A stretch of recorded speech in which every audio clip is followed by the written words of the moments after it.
पति पत्नी के बीच की लड़ाई घर घर की कहानी है। मेरी फ्रेंड कदम कदम पर मुझे संभालती है। बच्चे कदम कदम पर लड़खड़ा जाते हैं। पेड़ का पत्ता पत्ता सूख चुका है, सूख रहा है। तो घर घर की कहानी है। वो बात बात पर गुस्सा हो जाती है।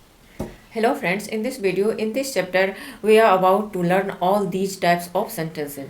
Means जिस सेंटेंस में एक बात को दो बार बोला जाता है, मतलब रिपीटेशन ऑफ एक शब्द को दो बार हम लोग बोलते हैं। इस टाइप का जो सेंटेंस होता है, वाक्य होता है, इसको हम अपने कन्वर्सेशन में इंग्लिश में कैसे बोलें, इसको आसानी से समझते हैं और प्रैक्टिस करते हैं। Hello friends, how are you? I hope life has been treating you well, very well. Guys, this is very short and very significant chapter.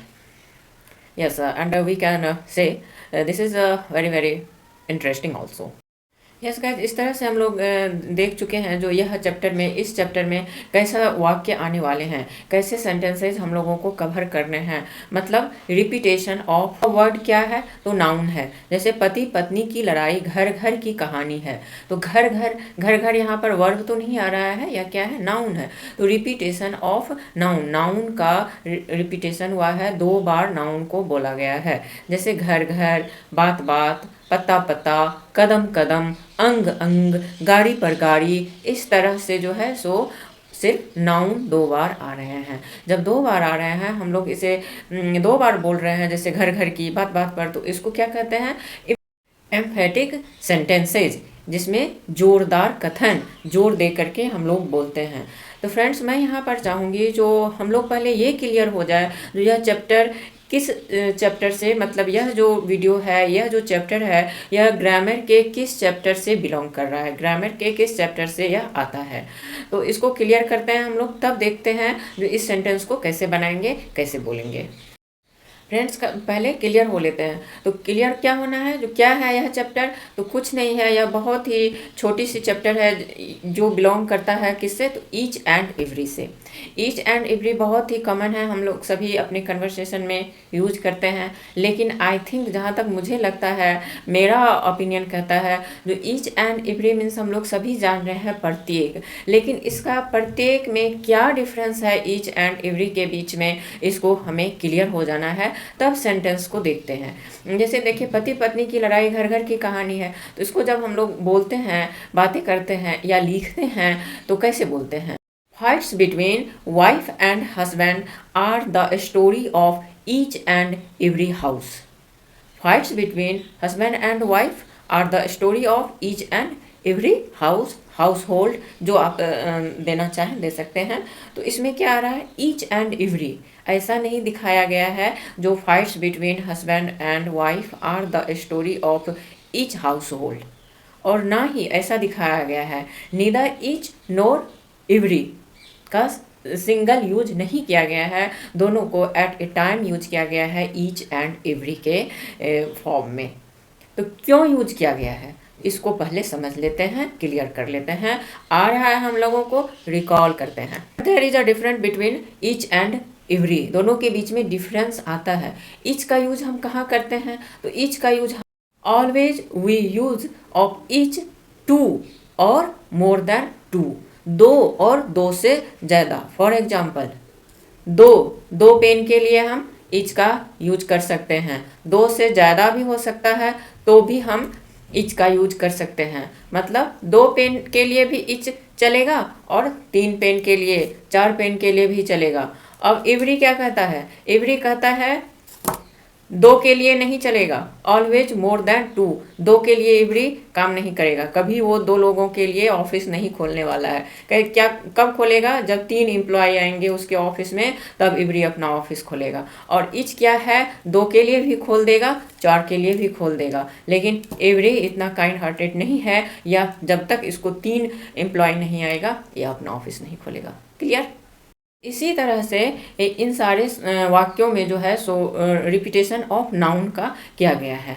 और बहुत बातें हैं जो हम लोग धीरे धीरे क्लियर करते जाएंगे। जैसे देखिए, मेरी पत्नी बात बात पर गुस्सा हो जाती है, बात बात पर गुस्सा हो जाती है, तो बात बात रिपीटेशन ऑफ नाउन है। तो अब हम लोग समझ गए हैं, क्लियर हो गए हैं, जो ईच एंड एवरी का यूज क्यों हो रहा है, क्योंकि दो या दो से ज़्यादा बातें हो रही है, और दो से ज़्यादा तो है ही, इसीलिए ईच एंड एवरी का यूज इस टाइप के सेंटेंस में किए जा रहे हैं। ईच मतलब मेरी फ्रेंड मुझे कदम कदम पर संभालती है, कदम कदम पर संभालती है। दो है, दो से ज़्यादा कदम है। कदम मीन्स बात बात पर ऐसा कुछ सिचुएशन आ रहे हैं, कंडीशन आ रहे हैं जो मुझे संभालती है। एवरी मीन्स दो से तो ज़्यादा है ही, जो बातें हैं, जो कंडीशन है वो दो से ज़्यादा है ही। Each and every. Suppose guys एक एग्जांपल लेते हैं के शहर के हैं जहाँ पर आप अभी रिसेंटली काम कर रहे हैं, आपके ऑफिस के फ्रेंड्स हैं, कॉलीग हैं। यस गाइस, एक आपके होम टाउन, गांव घर में जो हम लोग पैदा लिए हैं, पले बढ़े हैं, होम टाउन, वहाँ के दोस्त हैं। ठीक, एक जहाँ पर रिसेंट हम लोग रह रहे हैं, अपना जीवन यापन कर रहे हैं, यहाँ पर जो हमारे कॉलीग बने हुए हैं, फ्रेंड्स बने हुए हैं, वैसे दोस्त हैं। तो गाँव के दोस्त हैं, तो गाँव में आपको दो दोस्त हैं, और अभी जहाँ आप रह रहे हैं यहाँ पर आपको चार दोस्त हैं, मोर देन टू। तो आप अपने गांव के, मतलब गांव में समझ रहे हैं ना, गांव मीन्स होम टाउन, जहाँ हमारा गांव होता है, जहाँ से हम बिलोंग करते हैं, गांव, विलेज। तो उसके लिए तो गांव वाले कितने दोस्त हैं, तो दो हैं, और शहर वाले कितने दोस्त हैं, तो मोर देन टू हैं। तो आप बोलते हैं गांव के दोस्तों के लिए my each friend has a car. तो यहाँ पर ईच मीन्स दो है, और अब जो है शहर के लिए बोलते हैं मोर देन टू, क्योंकि वो कितने हैं, दो हैं। तो ईच का यूज दो या दो से ज़्यादा के लिए करते हैं। अगर हम लोग यहाँ पर बोलते हैं इफ़ वी से here my every friend has a car, तो यह गलत हो जाता है। क्यों? बिकॉज एवरी का यूज कहाँ होता है, दो से ज़्यादा के लिए। लेकिन गांव में दोस्त कितने हैं, तो दो ही है ना, दो ही दोस्त हैं। तो वहाँ पर हमें सिर्फ ईच का ही प्रयोग करना है, और एवरी का प्रयोग हमेशा दो से ज़्यादा के लिए करना है। अब शहर आते हैं, शहर में क्या हो रहा है, दो से ज़्यादा है, तो यहाँ पर हम ईच बोलें तो सही है, एवरी बोलें तो सही है। अब शहर के अपने जहाँ पर हम काम कर रहे हैं यहाँ के दोस्तों के लिए बोलते हैं my each friend has a car, सही है क्योंकि दो से ज़्यादा है। My every friend has a car, सही है क्योंकि एवरी का प्रयोग दो से ज़्यादा के लिए होता है। तो इस कंडीशन में शहर में जो आपके दोस्त हैं, हमारे दोस्त हैं, ईच एंड एवरी दोनों का यूज हो सकता है सेंटेंस में, और दोनों सही है। लेकिन गांव में जो हमारे फ्रेंड्स हैं, होम टाउन में जो हमारे फ्रेंड्स हैं, इसमें सिर्फ हम ईच का ही प्रयोग कर सकते हैं, क्योंकि दो ही दोस्त हैं, सभी अब निकल चुके हैं गांव से, दो ही दोस्त बचे हुए हैं। तो वहाँ पर इस कंडीशन में ईच का प्रयोग होगा, एवरी का नहीं होगा। My each friend has a car सही है। अगर हम बोलें my every friend has a car, तो वो रॉन्ग हो जाता है। याद कर लीजिए, दिमाग में रख लीजिए, ईच इजकल टू दो से ज़्यादा, two more than two, every always more than two. I hope concept clear हो रहा होगा। ईच एंड एवरी का कुछ नहीं है guys, each is equal to दो या दो से ज़्यादा, एवरी इजकल टू दो से ज़्यादा, हमें ज़्यादा, ऑलवेज। एक बात और दिमाग में रखना है हम लोगों को, जो ईच एंड एवरी के बाद जो नाउन आएगा उसमें लगेगा बोलने के टाइम में नहीं, इसको प्लूरल बोलना है, लेकिन प्लूरल नहीं बोलना है। Always we have to speak in singular form, singular में हमें बोलना है, प्लूरल में नहीं जाना है। जैसे लगता है ईच, माई ईच फ्रेंड्स, माई ईच फ्रेंड्स, नो वे, माई ईच फ्रेंड। और नाउन सिंगुलर है तो इसके साथ हेल्पिंग वर्ब हो या मेन वर्ब हो, ऑब्वियसली क्या हो जाता है, तो सिंगुलर हो जाता है। Clear guys? चलिए जैसे जैसे अब सेंटेंस हम लोग बनाएंगे, प्रैक्टिस करेंगे, सारे कंसेप्ट जो हैं, सारे कंसेप्ट हमारे एकदम क्लियर होते जाएंगे, दिमाग में ऐसे छप जाएंगे जो कभी निकलेंगे नहीं। अब हम लोग सेंटेंस देखते हैं। जैसे पति पत्नी की लड़ाई घर घर की कहानी है, इसको क्यों ऐसे बनाया गया है, क्लियर हो गया है, क्योंकि ईच का प्रयोग हम लोग समझ गए, एवरी का प्रयोग समझ गए, उसके बाद नाउन कैसा रहेगा उसको भी समझ गए। तो अब ये सेंटेंस समझने में कोई प्रॉब्लम नहीं है। Fights between husband and wife are the story of each and every house, houses नहीं होगा, हाउस होल्ड, हाउस दे या हाउस होल्ड दे, हर घर की कहानी है। मेरी पत्नी बात बात पर गुस्सा हो जाती है, मेरे हस्बैंड बात बात पर गुस्सा हो जाते हैं। तो बात बात पर माई वाइफ, माई हस्बैंड जो सब्जेक्ट है। अब देखिए यहाँ पर सब्जेक्ट को भी अगर हम लोग पहचानने की कोशिश करें तो क्या है, मेरी पत्नी बात बात पर गुस्सा हो जाती है, तो सब्जेक्ट माई वाइफ। अब पति पत्नी, तो इस सेंटेंस में पति पत्नी की लड़ाई, घर घर की कहानी, इसमें क्या सब्जेक्ट है, सब्जेक्ट मीन्स ये नहीं होता है जो ही शी इट कोई नाम है वही सब्जेक्ट हुआ, नहीं, सब्जेक्ट का बहुत प्रकार होते हैं। तो पति पत्नी की लड़ाई, तो यहाँ पर यहाँ से लेकर यहाँ तक पति पत्नी की लड़ाई तक सब्जेक्ट हो गया है। इसको कौन सा सब्जेक्ट कहते हैं? इसको कहते हैं नाउन क्लॉज। नाउन क्लॉज कहते हैं। पति पत्नी नाउन हुआ, बिटवीन से जोड़ा गया है, तो यह नाउन क्लॉज इसका सब्जेक्ट हुआ। क्लियर है गाइस? जो सब्जेक्ट क्या क्या होते हैं पता है? चलिए बताते हैं। एक सब्जेक्ट में नाउन रहता है, सब्जेक्ट कहलाता है। नाउन फ्रेज रहता है, सब्जेक्ट में आ जाता है। जिरंड रहता है, इन्फिनिट रहता है, नाउन क्लॉज रहते हैं। तो ये सारे हमारे सब्जेक्ट। सिर्फ हे शी इट किसी के नाम यहीं तक हमें सिमट के नहीं रह जाने हैं। आगे क्या सब्जेक्ट होते हैं इसको भी हमें सीखना है और प्रैक्टिस करना है।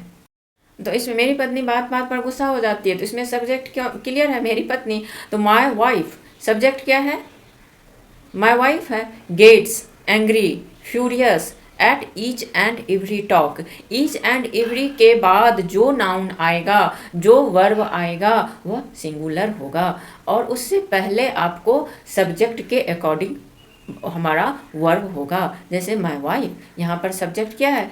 सिंगुलर है, तो यहाँ पर गेट में एस लगा, तो माय वाइफ गेट्स, गेट में यहाँ पर एस लगा करके सिंगुलर बना दिया गया है, क्योंकि नाउन का डिमांड है जो इसको भी सिंगुलर बनाओ। लेकिन रूल कहता है जो ईच एंड एवरी के बाद जो नाउन आएगा या वर्ब आएगा वो डिमांड भी करेगा, जो मुझे कुछ मीठा खाने को दे दो, तो नहीं देना है, हमें नहीं यूज करना है।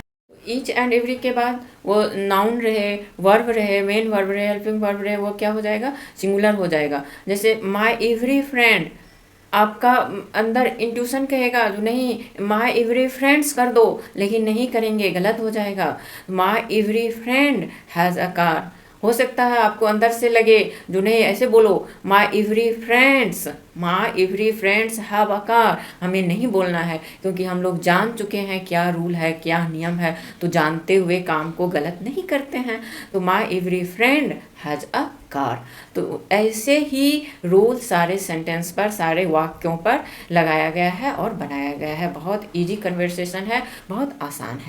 पहला जो लिए हैं हम लोग पति पत्नी की लड़ाई वाला में, उसमें क्या सब्जेक्ट आया है? तो नाउन क्लॉज आए हैं। अब इसको ऐसे नहीं बोल करके कोई आपको बोलता है अरे ये तो घर घर की कहानी है, तो इसको हम, यह तो घर घर की कहानी है, कोई बातें हो रही हैं, दो चार फ्रेंड्स बैठे हैं, कुछ ऐसा टॉपिक आ गया तो बोलते हैं इसमें नया क्या है, ये तो हर घर की हर दिन की कहानी है। हाँ, तो this is the story of each and every house, this is the story of each and every house, ऐसे करके हमें बोलना है। वह कदम कदम पर मुझे संभालती है। मेरी पत्नी, मेरी फ्रेंड्स मुझे कदम कदम पर संभालती है। कुछ भी सिचुएशन हो, मेंटली हो, फिजिकली हो, इकोनॉमिक हो, कुछ भी कंडीशन हो, वह मुझे सपोर्ट करती है, मुझे संभालती है। माय फ्रेंड आपके वाइफ हैं, हस्बैंड हैं, बेटा है, बेटी है, जो कुछ भी आपका सब्जेक्ट है आप लीजिए, आप उसके हेल्प से बनाइए, बोलिए। माय फ्रेंड, फ्रेंड क्या है? यहाँ पर सिंगुलर है, तो यहाँ पर हैंडल्स भी, हैंडल वर्ब होता है, इसको भी हमें सिंगुलर बना देना है। तो my friend handles me at, यहाँ पर एट प्रपोजिशन आ रहा है, each and every step. My friend, या आपकी कोई बहन है तो आप उसके लिए बोल रहे हैं she handles me, she maintains me at each and every step. अब यहाँ पर स्टेप को स्टेप्स नहीं करना है, क्योंकि रूल कहता है ईच एंड एवरी के बाद वेदर इट इज़ नाउन और वर्ब शुड बी सिंगुलर। पेड़ का पत्ता पत्ता सूख चुका है, पौधे का पत्ता पत्ता सूख चुका है, तो यहाँ पर हम एवरी से हम शुरू करते हैं। ईच एंड एवरी लीफ, पत्ता पत्ता मीन्स आप लीफ का प्लूरल नहीं लेना है, हमें लीफ बोलना है, लीव्स नहीं बोलना है। Each and every leaf, LEAF नहीं बोलना है हमें। Each and every leaf of a plant of a tree has dried up, has dried out, आप सिर्फ ड्राइड का भी यूज कर सकते हैं। Each and every leaf of a plant of a tree has dried means सूख चुका है, सूख चुका है, चुका चुकी टेंस याद है, तो इसलिए यहाँ पर हैज़ दिया गया है। अब यहाँ पर ड्राइड अप दे, ड्राइड दे सिर्फ, या ड्राइड आउट दे, आप तीन में से कोई एक दे सकते हैं। अब डिफरेंस देखिए, ड्राइड अप और ड्राइड आउट। यह एक फ्रेज में आ जाता है। तो ड्राइड अप का यूज कहाँ होता है? अप मीन्स मतलब कुछ सूखे हैं और कुछ बचे हुए हैं, कंप्लीटली टोटली नहीं सूखा है, तो यहाँ पर ड्राइड अप देंगे। और ड्राइड आउट मतलब पूरे के पूरे सूख चुके हैं, जैसे कपड़े ही सुखाते हैं तो कुछ गीले हैं और कुछ सूखे हैं, तो क्या बोलते हैं? Has dried up. और पूरे सूख चुके हैं, अब उसको हम फोल्ड करके रख सकते हैं, तो क्या यूज करते हैं? Dried out. क्लियर? बच्चे कदम कदम पर लड़खड़ा जाते हैं। बच्चे कदम कदम पर, जब छोटे बच्चे चलते हैं तो लड़खड़ा जाते हैं, गिर जाते हैं, तो बोलते हैं अभी ढंग से चल कहाँ पाता, अभी तो लड़खड़ा के गिर जाता है। तो कदम कदम पर लड़खड़ा जाते हैं। चिल्ड्रेन बच्चे हैं, इसीलिए यहाँ पर चिल्ड्रेन दिया गया है। चिल्ड्रेन्स नहीं होता है, सिंगुलर के लिए चाइल्ड देते हैं और प्लूरल के लिए चिल्ड्रेन देते हैं। Children stumble eight each and every step, यहाँ फिर से स्टेप को स्टेप्स नहीं करना है। अब देखिए, अंग अंग में, मेरी दादी माँ के अंग अंग में दर्द है। जब एज हो जाता है, बूढ़े हो जाते हैं, तो होता है ना, बोलती है दादी माँ, सब बोलती हैं अंग अंग में दर्द है, अंग अंग टूटा जा रहा है, थोड़ा दबा दो। ऐसा होता है हम लोग के परिवार में। तो उसके, मेरे दादी माँ के अंग अंग में दर्द है। तो my grand mother has pain in each and every part body. Guys, इस तरह से हम लोग सीख चुके हैं, याद कर लिए हैं, पुराने दिनों को याद किए हैं, जो बचपन में सीखे थे, स्कूल में सीखे थे। ईच एंड एवरी क्या होता है, इसमें क्या अंतर है, इसका यूज क्या होता है, इसके बाद नाउन क्या होता है, हेल्पिंग वर्ब क्या होता है। तो ईच एंड एवरी के बाद वेदर नाउन हो या हेल्पिंग वर्ब हो, मेन वर्ब हो, सभी के सभी क्या हो जाते हैं? सिंगुलर फॉर्म में हो जाते हैं। ईच का यूज कहाँ करना है, एवरी का यूज कहाँ करना है, ईच का यूज कहाँ करना है? दो या दो से ज़्यादा के लिए करना है, दो मोर देन टू। एवरी का यूज कहाँ करना है? ऑलवेज, दो से ज़्यादा, दो से अधिक, सिर्फ दो के लिए एवरी का डोर ओपन नहीं होता है। चलिए, हमेशा की तरह एज यूजुअल एक बार हम लोग प्रैक्टिस कर लेते हैं सारे सेंटेंसेस का, जो कि बोलने में हमारा स्पीड बने। पति पत्नी की लड़ाई घर घर की कहानी है। Fights between wife and husband are the story of each and every house. यह तो घर घर की कहानी है। This is the story of each and every house. My friend handles me, maintains me at each and every step. कदम कदम पर मुझे संभालती है, वह संभालती है, सिंगुलर को दिखा रहा है। She handles me, maintains me at each and every step. वह बात बात पर गुस्सा हो जाती है। She gets angry and every talk, talks नहीं करना है। मेरी पत्नी, मेरे हस्बैंड बात बात पर गुस्सा हो जाते हैं। My husband gets angry, furious at each and every talk, and every leaf has dried up, dried out. You can use only dried. पेड़ का पत्ता पत्ता सूख चुका है, पौधा होगा, पौधा का पत्ता पत्ता सूख चुका है, तो प्लांट। बच्चे कदम कदम पर लड़खड़ा जाते हैं। Children stumble at each and every step. Yes guys, if you like this video, this chapter, please don't forget to subscribe this channel. If you are subscribing, please hit the bell icon so that whenever I upload video, you get the first notification. Press bell icon, put comment, like, all are very significant for this video, for this YouTube channel. Thank you for watching guys. Thank you.